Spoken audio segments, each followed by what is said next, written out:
Let's go through these moves that I told you we had coming up. Jason Snipe. Yes, sir. Goldman Sachs has been trading at a record high, right? Talked a lot about it.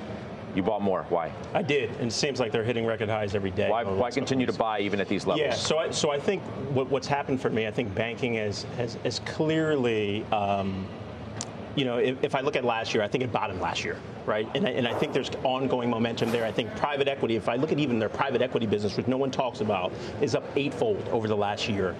There's an upturn in underwriting. There's an upturn in capital markets activity. So even though it's up 21%, I still continue to see runway going forward here. Okay. Weiss, you own it too. It's a big position. What do you think about adding to it here? Right, I think Jason's move brings up a good point, I think, for everybody watching. Record highs for stocks. A lot of things are, up and to the right over the last. We showed you top of the show. I could go down a number of stocks and sectors that look exactly like the wall we did for various asset classes. Still okay to buy into this move?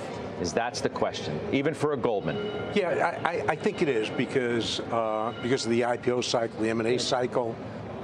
Private equity, they don't get paid until they call capital and deploy capital, and they're not booking any revenue. Well, they're booking plenty of revenues from fees, but they're not going to book so much revenue until that M&A market picks up. And guess who's going to handle that for them? Goldman primarily, Morgan Stanley, Citi, Barclays. So yes, I think there is. However, I don't see the IPO market opening up, and this has been told directly to me, bankers, as a matter of fact, for a company we're looking to IPO until next year. Maybe you get surprised and it's early in the first quarter, but generally they're thinking mid-25. So you still have that expectation. Sometimes the expectation is better, just as we see with interest rates, than the reality. But the pipelines are huge. Which is why there's optimism about capital markets returning, right? What becomes a trickle, the spigot opens, and then all of a sudden it's a rush of activity. Right. You've only had 4 IPOs this year of tech companies. Only 4. Think of how many want to come public. So it's going to be great. It's going to be great business. So yeah, I didn't see nothing wrong with buying it here. If you didn't buy it when I bought it, Jason. All right. So, well, he said bought more. So he probably owned it before you got in. He wasn't listening. Exactly. He's still worried about his hairline. Is his receding as it looks? Wouldn't you be? Was he My serious? wife won't give me a straight answer either. Lauren, in case you're Jenny, listening. you bought Bristol Myers in your dividend income portfolio. Right. So we've actually owned it in the growth portfolio, which I know sounds ironic, but that one has a huge high free cash flow hurdle. In the dividend portfolio, where we try to maintain that 5% or better dividend yield, I just waited and waited and waited. And as you know, for the better part of this year, I was holding close to 10% cash in that portfolio. And the short list was things like Dominion, where I waited and waited and waited, finally got in. Bristol Myers waited and waited and waited. Finally, under 48, the dividend yield became higher than 5%, and we stepped in. But the thing is, you're all going to look at this and think I'm nuts and that it's really ugly, because what you're going to see is earnings that are declining. But even if earnings decline to consensus estimates, the stock's still trading at about 8 or 9 times. Meanwhile, the free cash flow that they're generating is off the charts. It's got like a 17% free cash flow yield. So this year they'll generate $17 billion, $16 billion of free cash flow next year, $13 billion of free cash flow the next year. They've got a 5 and change dividend. Even though the earnings aren't growing, the dividend yield is the dividend itself is actually growing at about 7.5% a year. And what are they going to do with all that cash? Flash me back to 2018 when I first bought AbbVie, and AbbVie had their huge drugs coming off patent. Well, that's what's happening here too. You've got Eliquis coming off patent in 2026. Revlimid already has come off of patent, and you've got those coming off of patent. But when you generate this much free cash flow, you buy your way back to growth and success. And I'm quite certain that Bristol is going to do that. But I want to make just one other kind of interesting thing. Please do it. Thank you. Is one of the challenges in researching Bristol was actually thinking about the GLP-1 inhibitors. And the GLP-1, kind of like AI, is touching every investment decision that we make.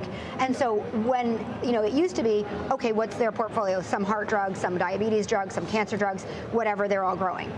The GLP-1s have really changed the investment process, where now when you're looking at other large pharma companies, if they have a portfolio that's heavily dedicated towards cardiac and diabetes, actually the GLP-1 inhibitors could really decrease the sales and the needs for those. So one of the things that I thought was interesting in a depressing, sad kind of way is that when you're looking at Bristol, it's a really cancer-heavy portfolio, which isn't under threat or attack from the GLP-1s working and really improving improving heart and diabetes health overall. Do you still own Organon? Yes. All right. Now, I ask you that. It's healthcare, pharmaceutical company, right? Because somebody on social says, I can't believe you're not talking about OGN with Jenny. It's been a great call by her. From late 23, good growth, good dividend, good sector. I looked at their return, and it's been a really good call.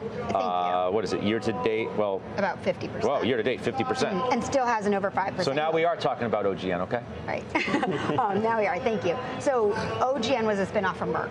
And what we see over and over is spinoffs just get thrown out. And Organon just got thrown out as if it was worth nothing. Meanwhile, back then it had a pushing 7% dividend yield. It was saddled with debt, but here we go again. Huge free cash flow generator. So they're taking that debt, so they're taking that free cash flow, they're paying off the debt, they have a huge footprint in women's healthcare, and the stock was simply oversold by no merit, nothing that had to do with the company.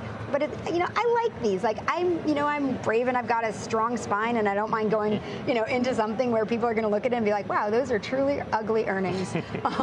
Because if you take that 3-year and 5-year view, sometimes you find some gems. Let's do that's a good one. Let's do one more from you, Kev. You bought more TJX again, so you continue to buy. Why? Yeah, we're going to continue to build this position out on the heels of the Walmart earnings, seeing the higher-end consumer trade down. If you think about the home goods, the TJ Maxx, the Marshalls, these are off-price retailers that can do well in a slowing economy. Now, you don't want it to roll over. But I listened to Jenny talk about free cash flow, and it's like music to my ears. $4 billion in free cash flow from this company. A little bit smaller dividend, 1.6%, but it's growing at a 10, 11% clip for the past 3 to 5 years. They stalled a little after COVID. They had to kind of catch up a little bit, which I think they've done so. So this is an investment for us longer term. If the earnings come out Wednesday before the bell, if it sells off, we'll add a little bit more.